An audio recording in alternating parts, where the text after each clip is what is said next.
Hello, everyone. I am Thomas. I also go by Guilty Gyoza in the Web3 space. Kanho Kim is my co-founder, but for flight delay reasons, he won't be able to make it, so I'll be presenting alone today. Topology is an introduction of RAM to the work computer. We believe it is an architectural expansion of the work computer that we're excited about. So let's start with the open metaverse. We know that it's very murky ground, but one definition of the open metaverse that we're happy about will be it is a virtual environment where it is open and persistent, it supports arbitrarily many concurrent users, it empowers users with digital native ownership, it is openly extendable, and affords rich interop between user-created objects of different kinds, and finally, it embraces next-generation human-computer interfaces. We believe that in order to construct the open metaverse, we need the work computer as a medium. And the work computer has the following characteristics. One, it needs to operate on a credible neutral protocol stack. Number two, it needs to expose a suitable open world programming model for rich interop. And three, it needs to provide the highest possible concurrency, because if the work computer doesn't allow people all around the world to concurrently accessing it at the same time, it's not really a work computer, right? And blockchain is the pioneer in this medium. So Bitcoin runs an electronic cash P2P. As a generalization, Ethereum runs a replicated state machine, also P2P with stored procedures. And we can look at Ethereum's affordances. So one, it indeed runs on a credible neutral protocol stack. So it checks. It indeed exposes an open world programming model in a sense that people can deploy contracts without permission. And that it also provides interop in the sense that contracts can interact via cross-contract calls. So that checks too. But we believe that the blockchain has a problem in the concurrency department in the sense that one, blockchain has limited concurrency among users, and two, blockchain has limited concurrency among programs. So let's look at the problems. Limited concurrency among users. So blockchain effectively is operating on a single copy consistency model, which basically means that blockchain is a network of nodes. On the network level, and whichever node you ask about the state of the chain, you basically expect the same response, right? State divergence can happen, obviously, but it is fixed by rolling back the state, also known as reorg. This basically means that nodes cannot really progress independently. They are synchronized to the same linearized notion of time, which is the block height. We can understand this as Newtonian absolute time, which means that there is a true time in a universe that everyone is bound to. And we, in distributed system literature, we know that coordination is very costly. Not to mention coordinating across machines on the internet, that's even more costly. We can look at the universal scalability law proposed in 1993 to look at the coordination problem. So this formula describes the computation capacity of a multiprocessor system, because this is 93, so people were building multiprocessor systems, as a function of n, which is number of processors in a system, alpha, which is a degree of contention, because processor needs to coordinate around shared resource, and they need to queue and wait around the shared resource. Beta is a coefficient for that stands for information exchange delay, and so disseminating information across the system. And alpha here is really the coefficient we're looking at, which is the coordination part. So the problem is, the question now is, can we avoid coordination? Or when can we avoid coordination or reduce coordination to have a better compute capacity? Another problem about blockchain is limited concurrency among programs. So they interact with cross-contract calls, but these calls are mediated by a shared call stack for contract functions to pass arguments and return values, and it is a strongly coupled way of interaction among contracts. Or in Alan Kay's language, it is gear-like. Like contracts work sort of in an interlocking gearbox-like way. So at this moment, we think it helps to look at the different consistency models, because that people talk about cap theorem, where you can't have best of all three worlds, right? There's the consistency, availability, and network partition. But the cap theory applies really when consistency is operating on the linearizable consistency model. So it doesn't apply to the universe of all models. First, we can look at blockchain. So it is strictly serializable in the sense that transactions are total ordered, and transactions are not overlapping, so they're atomic. And a topic basically means that the next operation cannot happen before the previous operation finishes. But if we look at our universe, processes are parallel and they happen in a synchrony, right? So this universe doesn't operate in a strict serializable way. So if we hope to build something as complex and interesting as our universe, we have to go explore different consistency models. Other models exist. So one interesting model on the bottom would be the causal model, which is that causality is respected, means that if this operation happens before that operation, and the later operation depends on previous operation, then that causality is respected, whichever node you observe from the distributed system. But other than that, there's no other stronger enforcement. So there's no total ordering. So different nodes observe different sequence of events that transpired. Operations can overlap. So this node can progress. At the same time, other nodes progress at different paces. So this effectively sort of takes us away from the Newtonian model where there's absolute time. In this model, every node keeps their own time, observing their own sequence of events. But the causality relation among the events are respected, whichever node you observe. So there are different lines of research that look at how do we avoid coordination, because coordination is costly. And one line of research would be the consistency as logical monotonicity, which is COM. This theorem says that the only situation when coordination is not needed is basically when your program running over a distributed system is expressible in monotonic logic.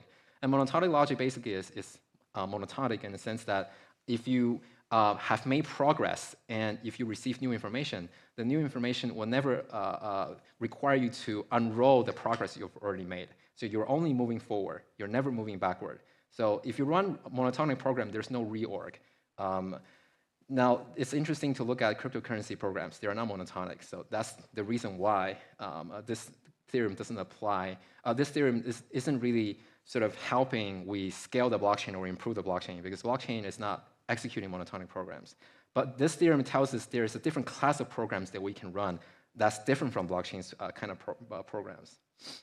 Another line of research would be CRDT, so conflict-free replicated data types. And there are different CRDTs. One CRDT would be state-based, which is that if you describe your state as a joint semilattice, which basically means that these states can be merged. So if you have a system of replicas and they're in different states, right? And then you can merge their states, which gives you a new state, and this new state is still a valid state. So merging whichever two states still gives you a valid state. Then you're staying within the same valid state space. That is the CRDT's construct. And this merge operation is commutative, associative, and idempotent, which basically means that whichever order you merge these things, they give you the same result. And if you merge the same thing multiple times, you still get the same result, right? So this is really, this gives us interesting properties, because internet can be, can be jittery and things can get retransmitted and so on and so forth. But CRDTs with these properties work pretty well over a distributed system. And there's this entire movement about local-first software, which is sort of saying that a lot of these SaaS or software as a service applications are requiring you to use the cloud to use the application. And if you stay offline, you can't use your app, which is a little bit like hijacking. Supposedly, these software should provide us full functionalities even while you stay offline or even while you have jittery network connections. So that's the local-first software movement. The third line of research would be iConfluence. So iConfluence transactions can be executed in a distributed fashion without coordination. And what that means to us is, well, the benefit of iConfluence transaction is highly available, right? So highly available basically means that if locally I write to a state, then I can read my write instantly, or I can write on top of my write instantly. I don't need to wait for coordinating with other people on the internet across the systems and wait for consensus and so on and so forth. Like the thing is highly available to me locally. And iConfluence gives you that guarantee. The system model that iConfluence works on is, imagine a distributed database, right? Also, there's a lot of replicas, and the replica state space is D. The D can be transacted upon, which transform the state. And states are mergeable into a different state. Now, iConfluence transaction basically means that you have an application which has some invariant. So invariant is the rules that you should never violate, such as for cryptocurrency, the invariant will be any account should stay above 0, should stay equal to or above 0. Like you can never have a negative account balance. That's the cryptocurrency's invariance. So I-confluent transactions basically mean that you can have replicas starting from the same state, like starting from the same point, and then they experience different transactions, set of transactions or different sequence of transactions. So that takes these replicas to different states. But then once you take their states and merge them together, you get a valid state back, and that state still respects the invariant. And if this process holds, then your transaction is I-confluent, and you can do it without coordination, where different replicas can progress at their local speed. One interesting question that this brings us is, what about the Byzantine fault tolerance property that we all care about, because we're building decentralized network and decentralized applications? So the question here is, are these constructs BFT? We can look at consensus mechanism first. So if Bitcoin operates on proof of work, Ethereum now operates on proof of stake, and they require some notion of resource to basically as a countermeasure to cyber attacks.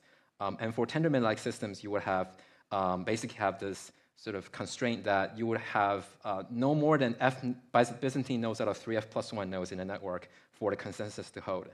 But now what's interesting is that because we're moving away from total ordering atomic transactions, what does the BFT constraint look like? So it has been proven that for I-confluent programs, these coordination-free programs, it can be made to be completely immune to Byzantine fault. And this immunity basically means that you don't need scarce resource, proof of resource, and you don't need quorum majority and so on and so forth. Even if you have a network where the vast majority nodes are Byzantine, as long as the correct nodes are still connected as a connected subgraph, they can reach each other via each correct nodes, then these correct nodes can operate correctly. They can be unaffected by the Byzantine nodes that's still in the network. And this is a really interesting affordance, right? And if we look into the details, we need to operate on a causal model. So no total ordering of transactions. We only respect the causal relations among operations, and we can do partial ordering. Things can go in parallel. It is required to use a Byzantine causal broadcast algorithm. So basically, you have a network of nodes that are constantly exchanging the information they have, and they reconcile their differences. And once they are all reconciled, things are exactly the same, which means they are converged at the end. And these messages are not just the updates to the state. They also contain predecessor hashes, which is similar to blockchain in the sense that in blockchain, you have successor blocks containing the hash of previous blocks as a way to hash this entire history of evolutions together, that's making it tamper-proof. And in this algorithm, you would have messages referencing their predecessor messages in terms of their hashes. And nodes can exchange these information histories. And this graph basically would prevent Byzantine actors to inject different messages that is not supposed to be in the graph, that violates the causal relation and so on and so forth. And the signature part of the message is for nodes to know who is sending the messages to whom. So you can verify the message sender's identity.